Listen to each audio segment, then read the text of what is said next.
5-year-old Isabella has just learnt to swim at Mayfield Pool, and she's not the only one. 3-year-old Michaela and her 5-year-old cousin Liam also like to test their water legs. But the facility they love is under threat. Newcastle City Council is considering closing it and building an aquatic centre at New Lambton. I don't really think it's viable. The transport route is probably the main hurdle. It requires at least 2 buses to get to New Lambton. Mayfield residents have been vocal about saving the pool. Today they put their thoughts on paper, joining in a submission writing session to Council.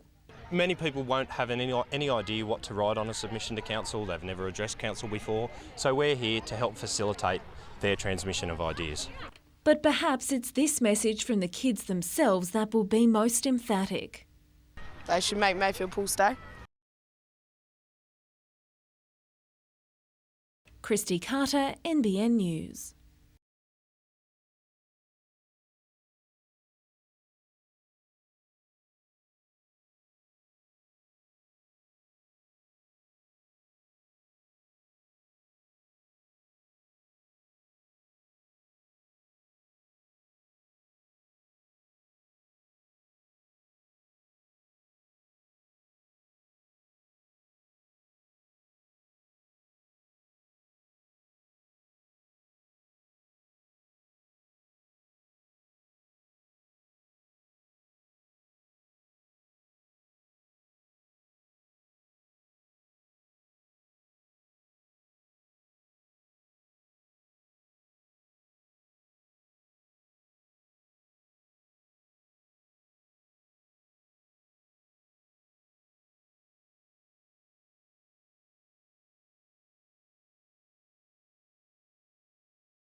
Over a century of surf lifesaving, the way in which boats have been christened hasn't changed much, yet the crafts themselves reflect a growing professionalism within the movement.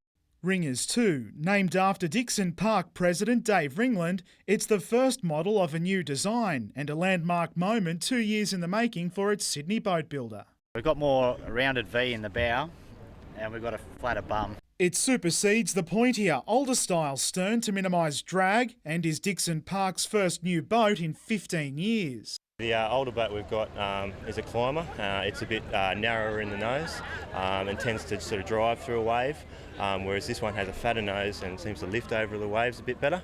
We wanted a boat that came home well, but in the process we've developed a boat that actually goes out well and stays dry and lifts well. The Dixon Park surf boat crew admits it was a bit of a gamble taking on the new design, with its first real test next weekend at round 1 of the Ocean Thunder series. First time a crew in its 3-year history from the Hunter has been able to get in there.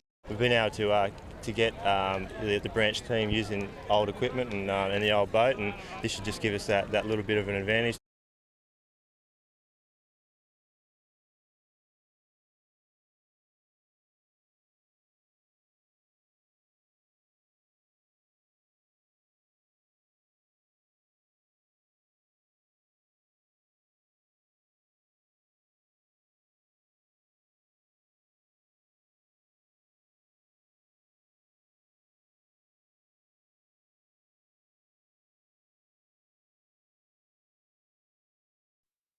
Ten years after he kidnapped and raped an 18-year-old woman, Philip Ronald Spears has been brought to justice. East Maitland District Court was told Spears forced the victim at knife point into the boot of her car at a Maitland shopping centre, then drugged, sexually assaulted and robbed her.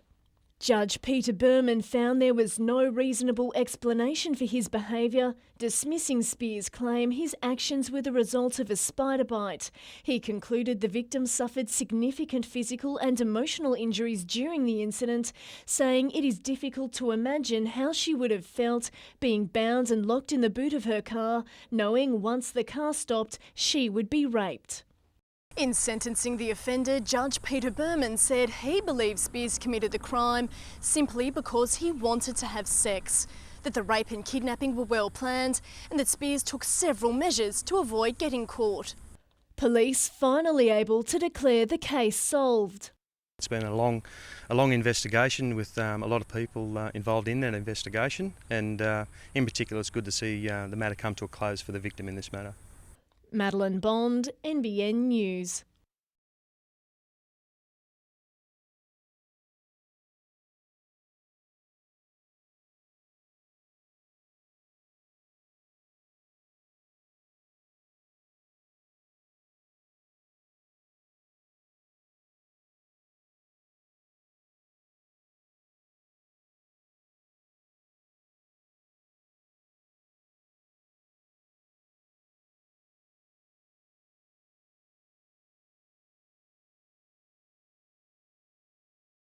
About 15% of the products exported from the Hunter are destined for the United States. When the Australian dollar is strong, the price of our export goods goes up, making it harder to compete for business. The products that are produced locally are still produced at the same level and quality, but as soon as they leave our shores, they become more expensive in overseas markets and therefore become less competitive. As if the drought driving up ingredient prices wasn't enough, Newcastle's pudding lady now has to tackle the challenge presented by our climbing currency. We'll work very hard now to consolidate our domestic sales in such a way that as the dollar comes back, we're less dependent on dollar fluctuations. For stainless steel component manufacturer Newpress Tools, the Aussie dollar's dominance has been bittersweet. Any money it saves on importing raw materials is ploughed back into the marketing of its products overseas. But Managing Director Murray Clare says it's the perfect time to invest in foreign technology. And when you look at $1 million piece of machinery, we've just bought it at 103.7 yen to the dollar, compared with one we bought 1 year ago, and it was 92 yen to the dollar. It's certainly a big advantage for business. Jessica Phyllis, NBN News.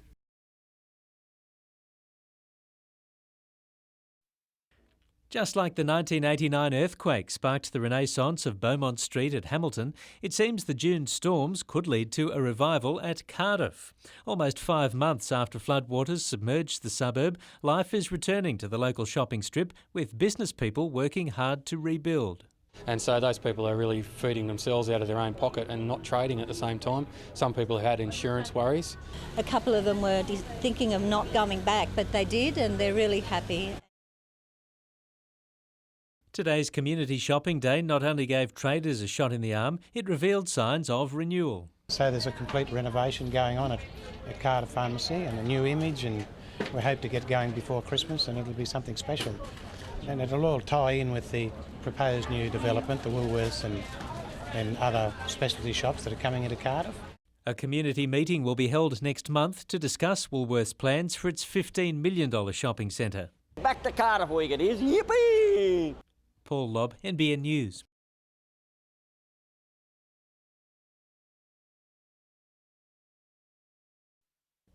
The 3 a.m. lockdown of Newcastle's inner city pubs and clubs may have been in place for 2 months, but many problems remain. Intoxicated people continue to wander the streets, often stumbling into the path of traffic, and alcohol-fuelled brawls are still regularly witnessed by outreach groups. 20 plus people involved in fairly large incidents.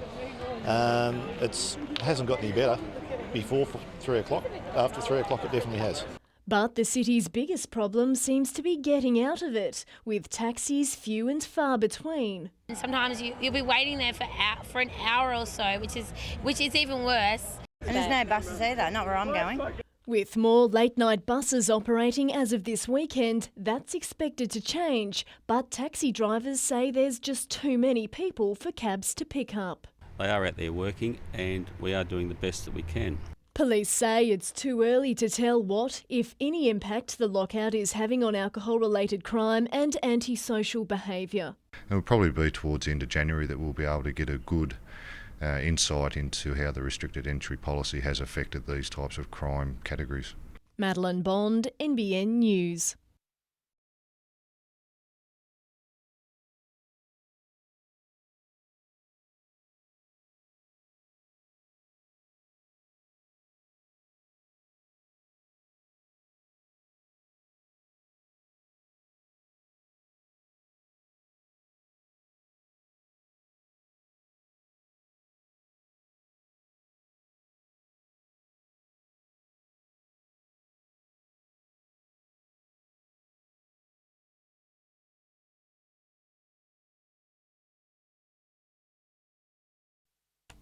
It seems the great Australian dream of owning our own home is becoming increasingly out of reach for many.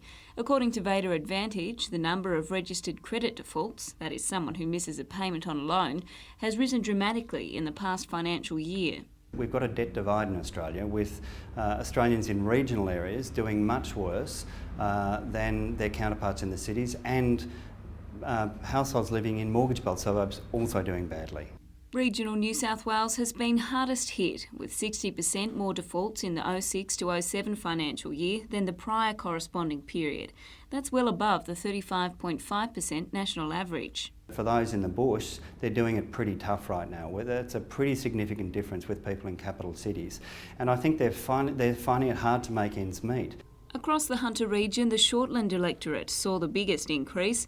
Many borrowers within Dobell on the Central Coast and Lyne on the Mid-North Coast are also struggling. But the situation is far worse in Page and the New England. Both are in the top 5 electorates in the state with the highest percentage rise in defaults. What it means is that Australians, as they look at the next 12 months, are worrying about how they're going to make their next credit payment. And with the prospect of an interest rate rise the day after the Melbourne Cup, those figures are only going to get worse. Jessica Phillis, NBN News.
As the saying goes, it's a long way to the top, but if there's one thing Shelley Clark does well, it's swim a long way. Australia's own female superfish over 25 kilometres is back in training following 3 strong finishes in World Cup events overseas. I finished 4th in the 10, 2nd in the 32 and 1st in the 34. After a short break, Clark is now gunning for a place in history by qualifying for the first ever 10-kilometre Olympic race. To get there, she'll have to finish in the top 2 at the Australian Championships in December, then finish in the top 10 at the Worlds next April in Spain. Dominant over 25 Ks, Clark must now match it with 10K specialist Kate Brooks-Peterson for a place in Beijing. She's won the last 4 years in a row, and then pretty much for second place it's an open field. It can be anyone from Trudy Hutchison to myself and Lauren Art. There's a lot of us who are fighting for that second position. But winning that fight isn't just a matter of following the black line. On top of a training schedule that starts at 5 a.m. and includes 5 hours swimming a day, the 26-year-old also somehow manages a part-time job and a university degree. I'm studying sports science at the moment, and the way it fits in is that I don't sleep. Mitchell Hughes, NBN News.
basically what they'll be doing is approaching athletes and competitors as soon as they've finished their event and asking them for how they felt about the event. Was it their best performance? Is there better to come? Those kinds of things, to race to the media centre.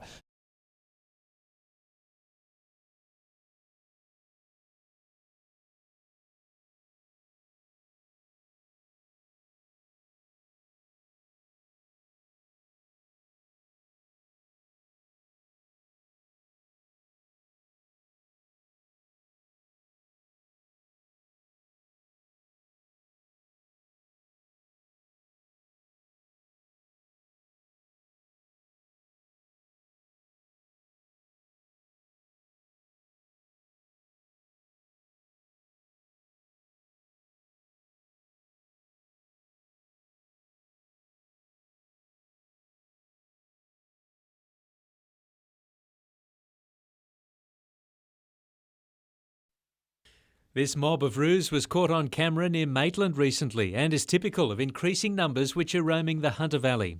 Due to the damage they cause to fences and crops, farmers are granted a licence to shoot them, but the law says they must be left to rot where they fall. The current system of using drop tags and letting the carcasses rot in the paddock was just an enormous waste of a very valuable resource. Not only was it a waste of a resource, but it also then created problems with disease, etc., by letting the carcasses rot where they were shot. The carcasses also attract feral dogs which can attack livestock. Rural Lands Protection Boards have teamed up with the National Farmers Federation to ask the government to allow professional shooters into some areas where they're currently banned.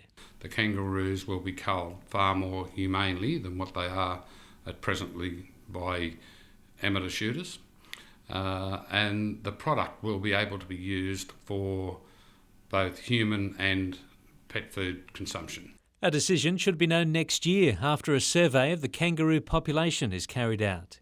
Paul Lobb, NBN News. Big Bob Baldwin is brimming with rage. Someone's been going around defacing his billboards, with few poster boards surviving the onslaught. Signs in Madawi, where there are bushfire problems, have been burnt to the ground. These have been cut, there have been stickers put on the side of them, and in fact one over at Maitland, they got a can of spray paint out and sprayed Kevin 07. The crimes have been reported to police, but there's little they can do. Despite Bob's insistence, he knows who's responsible. The signs have all been targeted at the one time. It's the same style of cutout of the eyes or the mouth all the way through. And today they've left their sticker on there, their calling card. I just think it's disgraceful. Bob says he paid around $3,000 out of his own pocket for the signs and won't be replacing them. This is extremely hurtful. It's disappointing. And I thought Australian politics was beyond this sort of rubbish. Jessica Phillis, NBN News.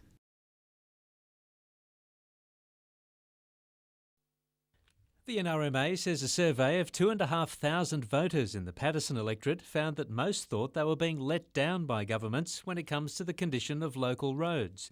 A flyover at the Tea Gardens turn-off and dual lanes over the Hunter River at Turl Street were on the list, but the most important is the F3 extension from Seahampton to Branxton. It's been on the drawing board now for 40 years, and the federal government and the state government have both talked about commitment, but they both haven't committed.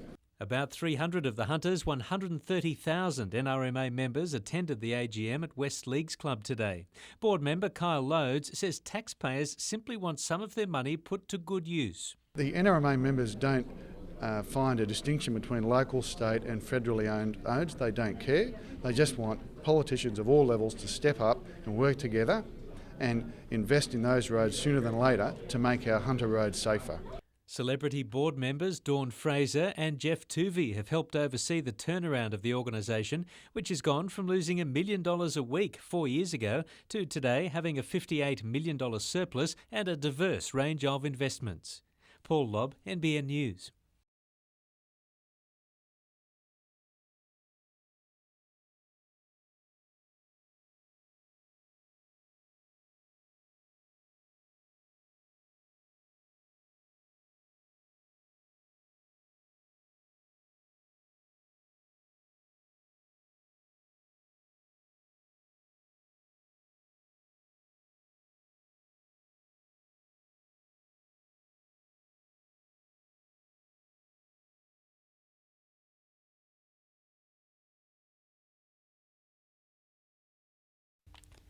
It already provides personal tours and those guided by former inmates, but the new audio option offers a different dimension to the Maitland Jail experience.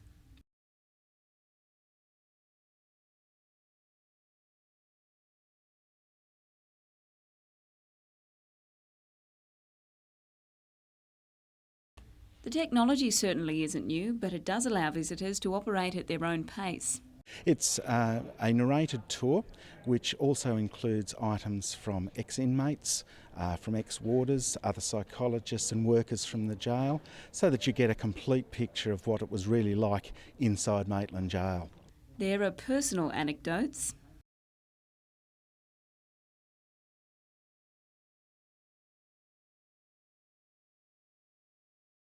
and some unique stories, like the one about a church chaplain that was bringing in contraband lamingtons for the prisoners.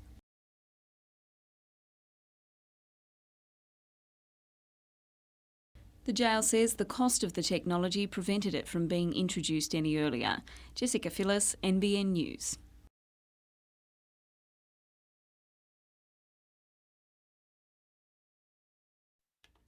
Applying for jobs can be time-consuming, frustrating and can leave many unsuccessful applicants feeling dejected.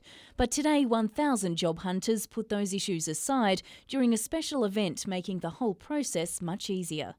The aim of the Indigenous job market is a very simple one. It's trying to bring Indigenous people in the Hunter region together with employers and companies such as recruitment agencies.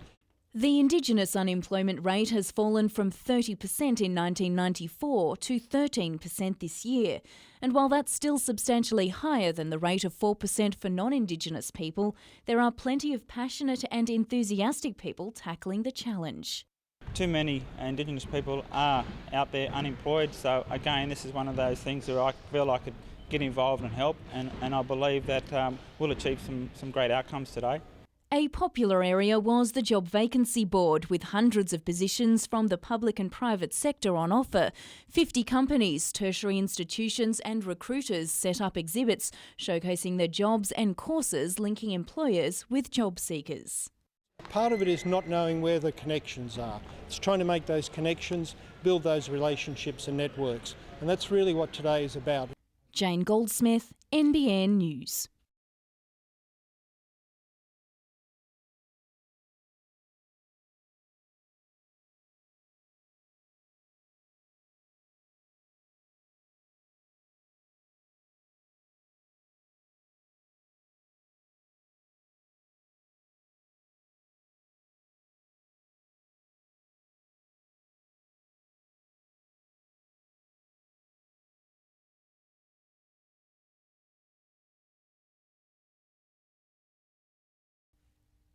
Knights fans say hello to the new members of the Blue and Red Army.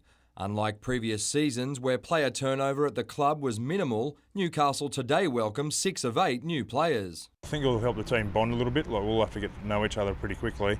Most admitted Brian Smith was a huge influence in making the switch, but the city also played a part. Back to the beach from the south coast of New South Wales, so it's nice to get back to the coast and enjoy the beaches. In a way, I think the area is a lot like Wollongong, where I was from before. A lack of finals football has several of the new breed champing at the bit. Matt Hilder arrives from the Titans, Cameron Ciraldo from the Sharks, while Danny Wicks, Keith Lalia and Chris Houston came from the Dragons. I've had a few months off now and relaxed, and I can't wait to start training.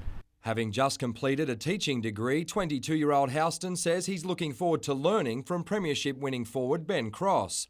While the recruits aren't sure what Brian Smith has in store, they say they're willing to do whatever it takes to win. If it's best for the team that I play up front, then I'll definitely do that. I'll just have to put on a few more kilos through the pre-season. Mitchell Hughes, NBN News.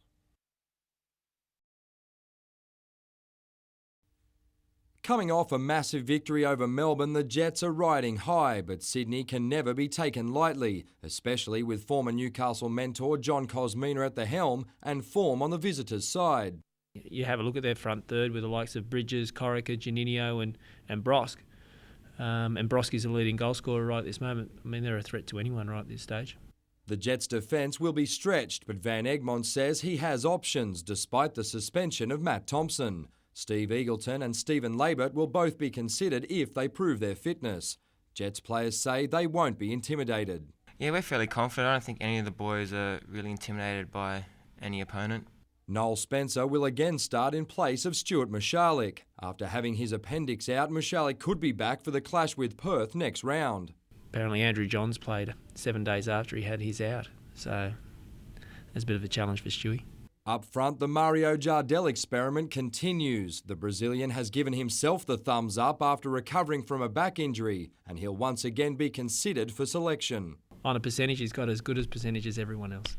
More than 7,000 tickets have already been sold for the much-anticipated clash. Mitchell Hughes, NBN News.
Simultaneously across the Hunter, the ballot balls were spinning while candidates waited with bated breath. Nominations for the federal election closed today. In Newcastle, 10 candidates have thrown their hats in the ring. Malcolm East from the Family First Party came up trumps, claiming the coveted #1 position on the ballot, which usually attracts donkey votes. I guess it helps a little bit, every little bit helps, but in the end it's really about the issues. Liberal candidate Krisha Walker was drawn last, while sitting MP Sharon Grierson was 5th. She says it's the hard work before the election that really counts. Well, we've reached the halfway, so it's fairly exciting for us now. Next week we'll be waiting for an interest rate decision, and the week after Labor will launch its actual campaign. So the next 3 weeks are the downhill run. But while Newcastle is considered a safe seat, one of the election's tightest races is being played out close by in the Patterson electorate. There were mixed fortunes for the two main rivals today. Labor's candidate Jim Arneman placed on the top of the ballot paper, while sitting Liberal member Bob Baldwin is last. Jane Goldsmith, NBN News.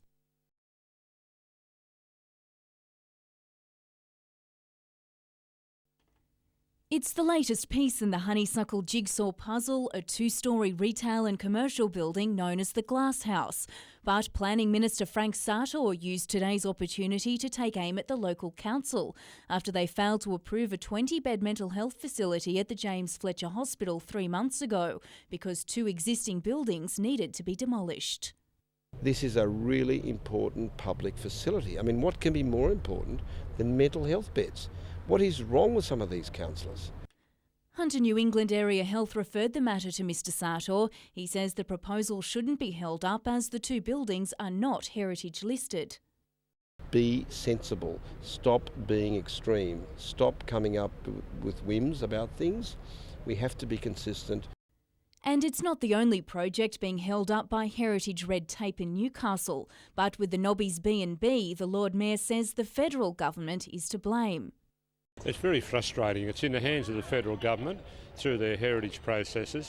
The plan has already been approved by the council and state government. I suspect it could take some months yet because the federal government is now in a state of election and everything that they can do is frozen. Jane Goldsmith, NBN News.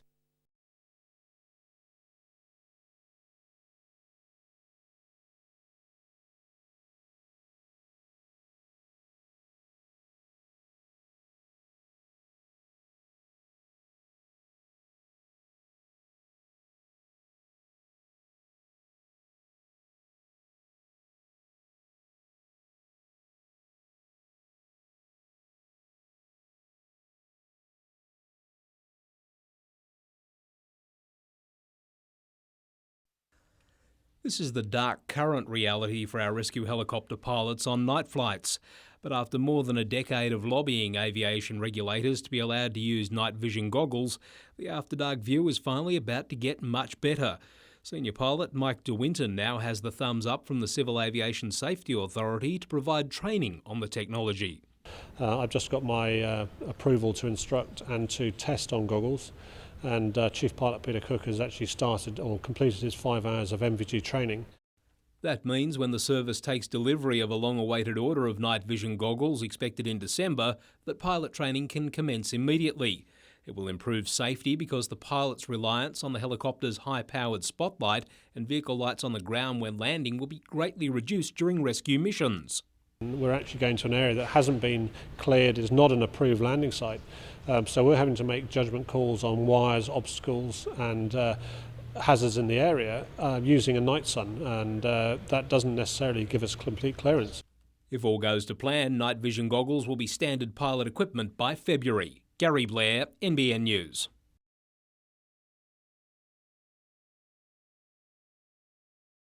Well, it's an amazing piece of motoring history for the Hunter, and we've just got so many generous supporters that support Tokal and know what we're about and recreating the great history of the property.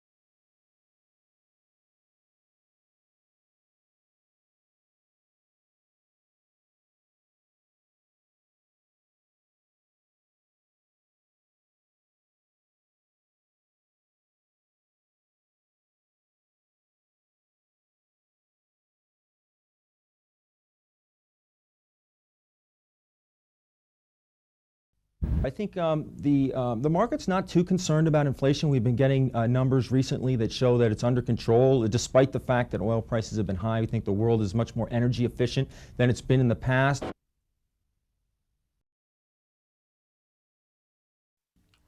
The FA-18 Hornet-equipped 77 Squadron of today and the Air Force in general have much to thank founding Commander Dick Creswell for.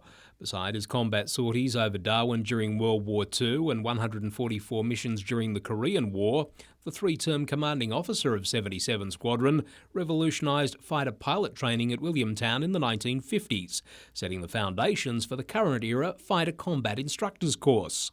So the instruction we got to teach us to be fighter pilots was really rather ordinary. Well, Dick Creswell reversed all that. I mean, being a fighter pilot is a very demanding and professional business.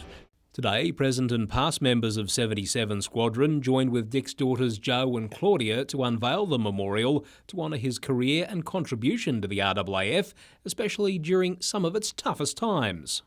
The memorial there is the idea of it is to act as is to show everybody that comes into 77 Squadron from now on what magnificent tradition there is behind 77 Squadron and what they have to live up to.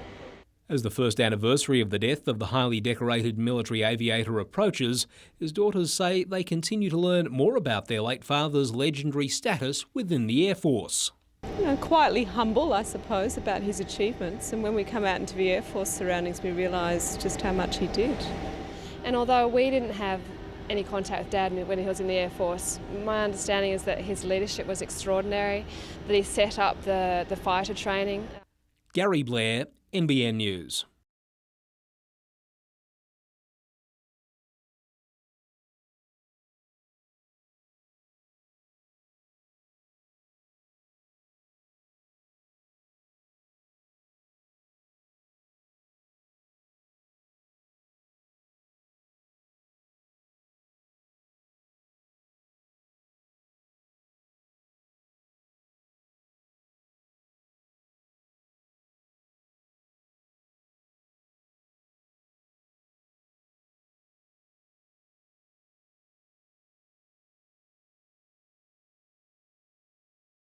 training wise, my program was going to be a little bit tougher than probably someone else's program.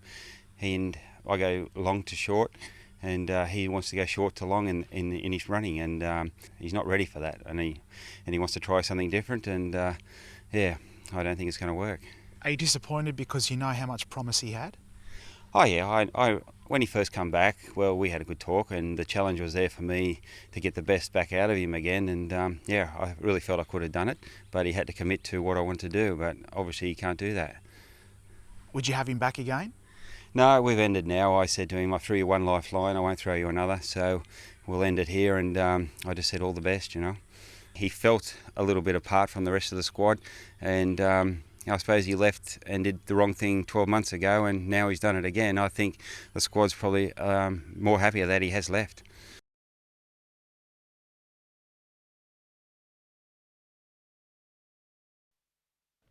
Which brings us to the squad itself. A group of 14 runners, 5 of them Beijing contenders.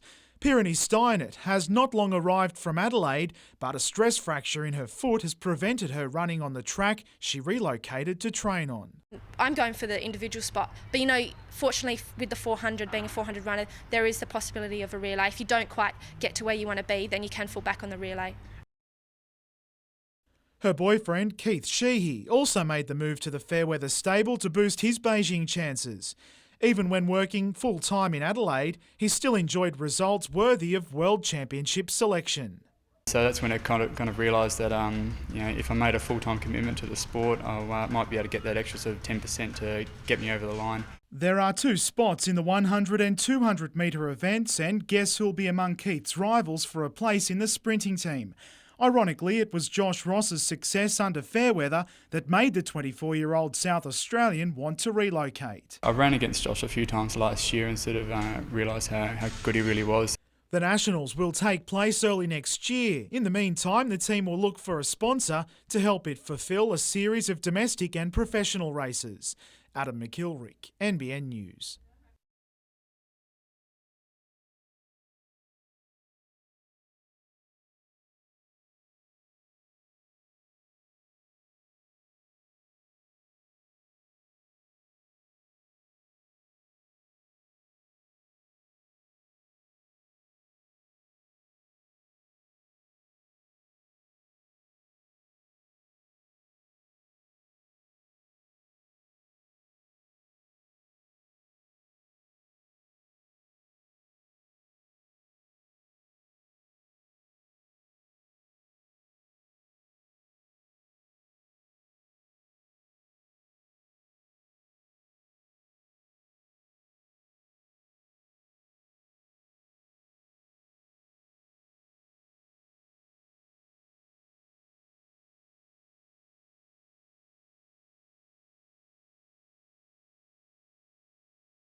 There's only one other person that's done that in the individual event, which is obviously Dawn Fraser, so to be part of that league would be a major honour for me.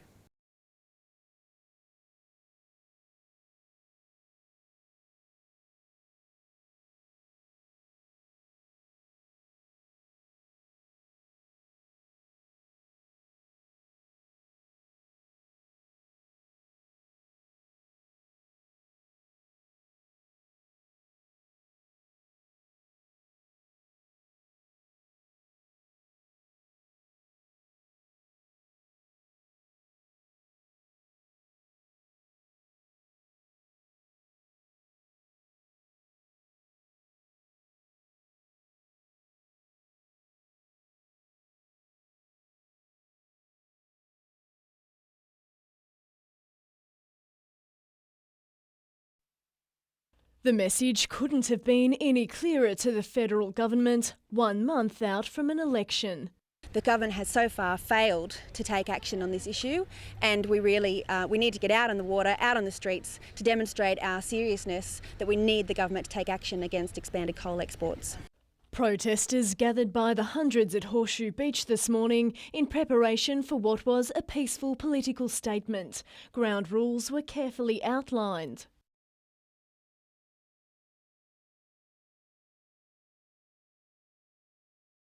Protesters then took to the water in canoes, kayaks and whatever vessels they could get their hands on and quickly formed a blockade across Newcastle Harbour's shipping channel. They sat in the water for 3 hours before a coal ship finally appeared. Officers ensured protesters kept their distance and water police were only faced with one rescue mission during the course of the blockade. And protesters are claiming victory after allegedly delaying several ships in the port. 640,000 tonnes of coal has not come through today because of the actions of people here. Madeline Bond, NBN News.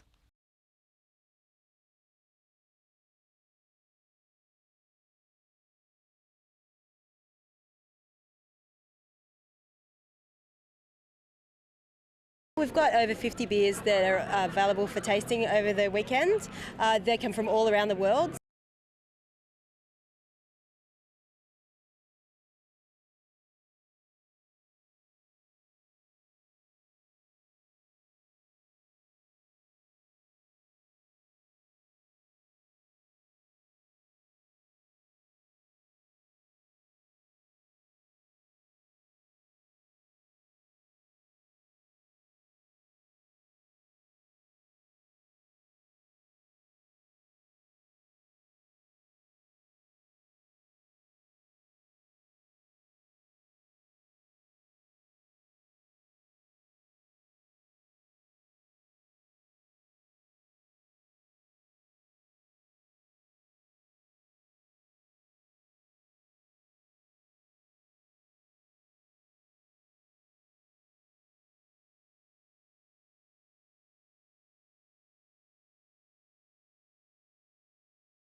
Flanked by his new coach Mal Graham, it's just like the old days for Neil Sweeney, returning to the place where his rugby league career all started.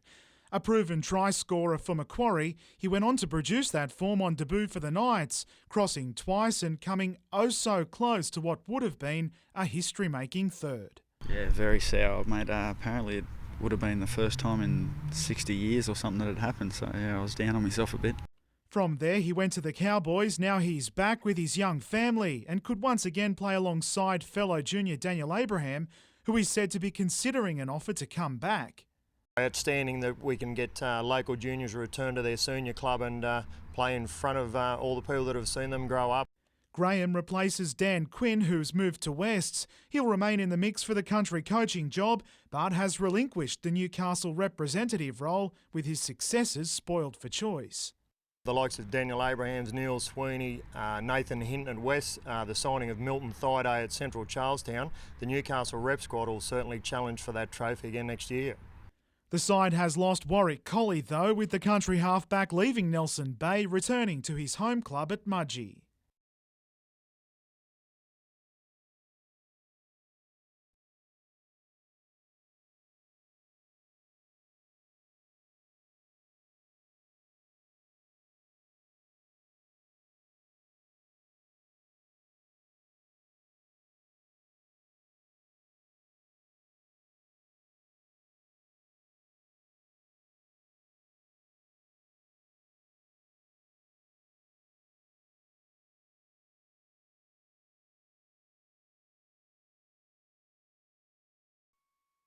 The additional late-night buses are supposed to help get people out of the city after Newcastle CBD's 3am lockout commences. Instead, people continued to wait for taxis because they were apparently unaware of the new service introduced from this weekend. There were still people on the street wandering between premises and trying to make their way homes into the early hours of this morning. Well, I think it's a bit disappointing that more people didn't use them, but then you really can't blame that on the people who would be likely to use them. We need to promote this better. The Lord Mayor wants licensees and State Transit to put more effort into promoting the services which run from Newcastle train station to New Lambton, through Merewether, Adamstown and Katara.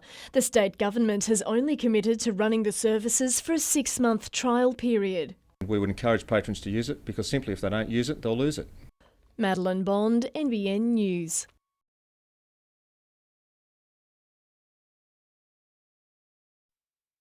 Hundreds of big rigs rolled into Newcastle today in an effort to raise awareness of the transport industry's importance not only to the hunter but our national economy. And everything that you have on today, your glasses, your shoes, what you've eaten for breakfast, all comes from a truck at some stage. We deliver everything. A huge convoy of 250 trucks took part in Road Transport Day, which attracted a crowd numbering thousands. Organisers say one of the day's aims is to change any negative attitudes people harbour towards truckies. Put itself on display, and we encourage people to come along today who have any misconceptions about sharing the road with transport operators to come and speak with us. Madeline Bond, NBN News.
They say things look much better in the morning, but from the Jets' perspective, there's no sugarcoating Sydney's handiwork.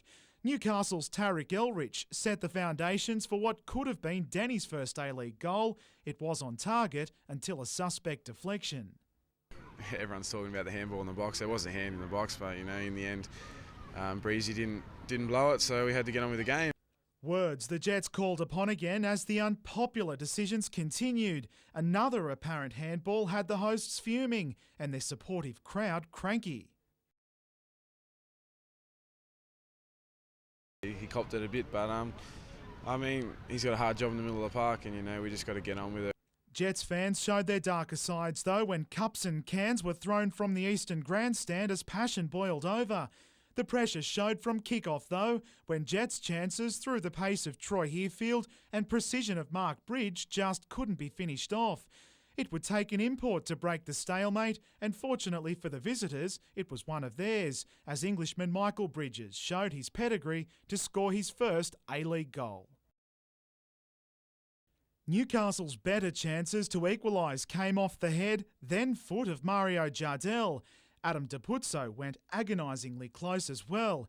As for next week, Danny's expected to take his place in the team to host Perth despite an ankle injury, while Matt Thompson returns from a one-match suspension.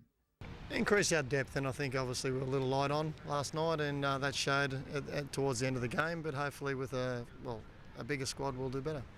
A fourth yellow card, however, to tough defender Adam Griffiths should see him miss Friday's home game.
It's been on the drawing board for years, but no sod has ever been turned on the Glendale rail interchange. The planning stage will take a while because of all of the different stakeholders being involved. It's not a simple matter. No simple matter, but getting the interchange on track might simply be a matter of getting stakeholders to meet more often. Wallsend MP Sonia Hornery today brought together the RTA, Stockland Glendale representatives, Mayor Greg Piper and candidate for Charlton Greg Combay to try and push the project along. She says hurdles such as mine subsidence still need to be addressed before work can begin. There are a number of different landowners in the area and we need to make sure that they're comfortable and happy with what's happening as well. Still in Lake Macquarie, and the Mayor is calling for residents to come forward with their concerns as Council puts together a 10-year plan for the city. With the population expected to double over the next 20 years, everything from childcare to the ageing population and youth issues will be discussed at 10 public meetings. We want to keep the younger population here, so we have to address issues about the economy. We've got to grow jobs for them. Mitchell Hughes, NBN News.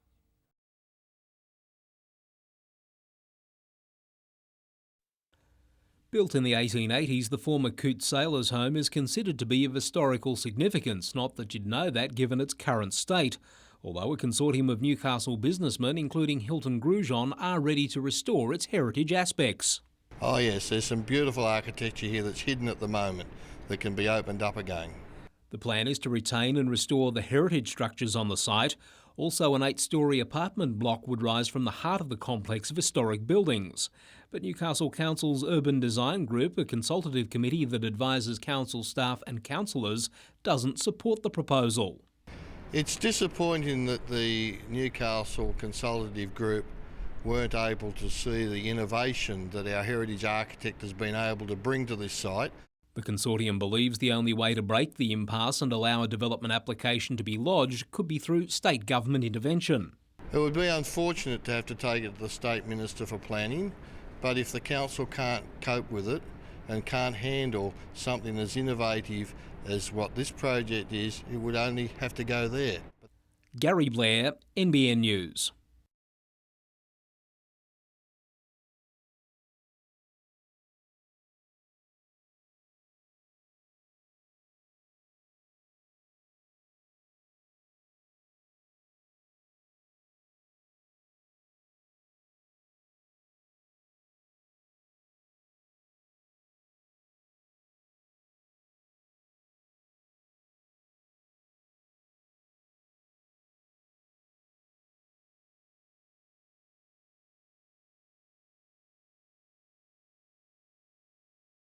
As far as the operators of this new plant at One Steel Mayfield are concerned, there is plenty to sing about as they commission $10 million of German-built technology.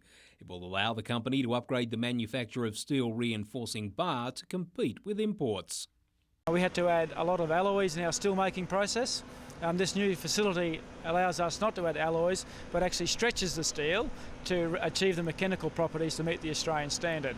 The plant will produce 125,000 tonnes of reinforcing bar annually to satisfy nationwide demand. It goes into the construction and infrastructure sectors, steel and concrete, so from roads to bridges to buildings, it'll show up on them projects for sure. The Conti stretch machine brings One Steel's recent and planned investment in Newcastle to $50 million.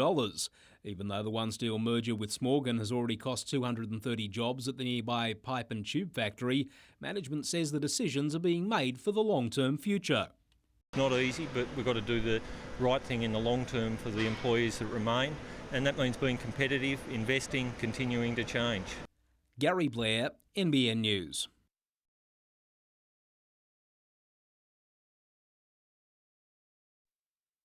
Instead of patients, it was medical equipment and supplies being wheeled through the Mater Hospital's corridors today. Theatres are moving. We're not doing any surgery this week, so the theatre staff are moving into their new environment and setting up the theatres ready to start operating again next week.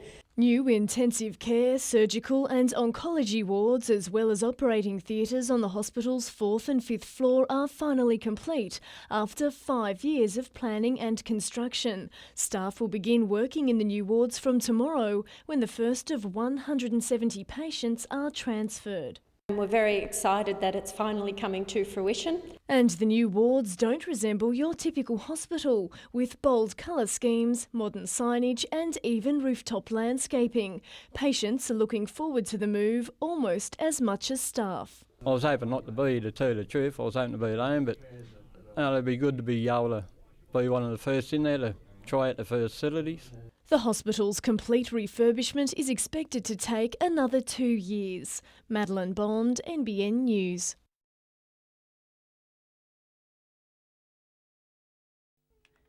You don't have to look far to see why our kids are getting bigger every year. Our environment is much more obesity promoting than it has been in the past. Our kids are driven to and from school. A lot of their entertainment is sedentary. They're also exposed to more junk food, high in fats and sugars. Portion sizes have increased, the amount of really tasty takeaway food has increased, the price of it has dropped, and so it's really been easy to overconsume. And while in the short term kids can be teased and bullied about their weight, the longer term health implications are the real worry. Around 80% of overweight children will become overweight adults. We actually know that they have a shorter life expectancy, they have more heart disease and more diabetes. According to Diabetes Australia, the cost of obesity was estimated at $3.7 billion in 2005, and that figure continues to climb. But enough of the doom and gloom. Plenty is being done to turn the figures around, including programs in schools and a New South Wales health initiative called Good for Kids, Good for Life.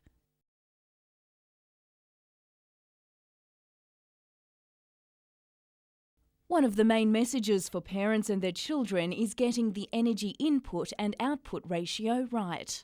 There's definitely two sides to the energy equation in terms of the obesity problem, and it is the food that you consume and the energy that you burn up. But most of the recent research actually suggests the biggest problem lies with food intake. Tomorrow night we focus on nutrition as we take you through a supermarket with your personal dietitian on hand with plenty of advice. Jane Goldsmith, NBN News.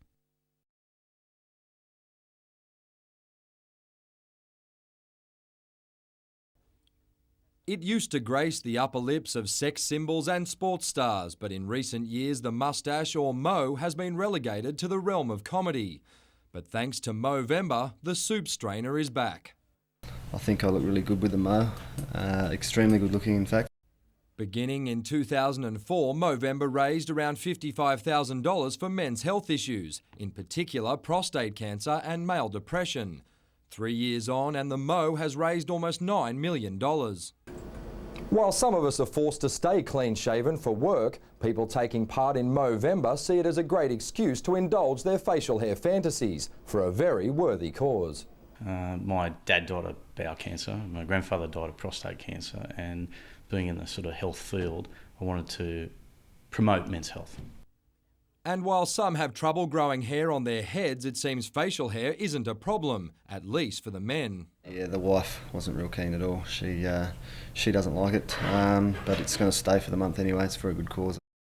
Well, my young daughter actually thinks it's fantastic. My wife is very scared because of the extension down the bottom. The only tough decision, choosing your own style. Well, since I'm off to a slow start, I'm going to start with the chopper for the first couple of weeks and then hopefully end up with the Ned Flanders soup strainer, something that you can comb, would be good.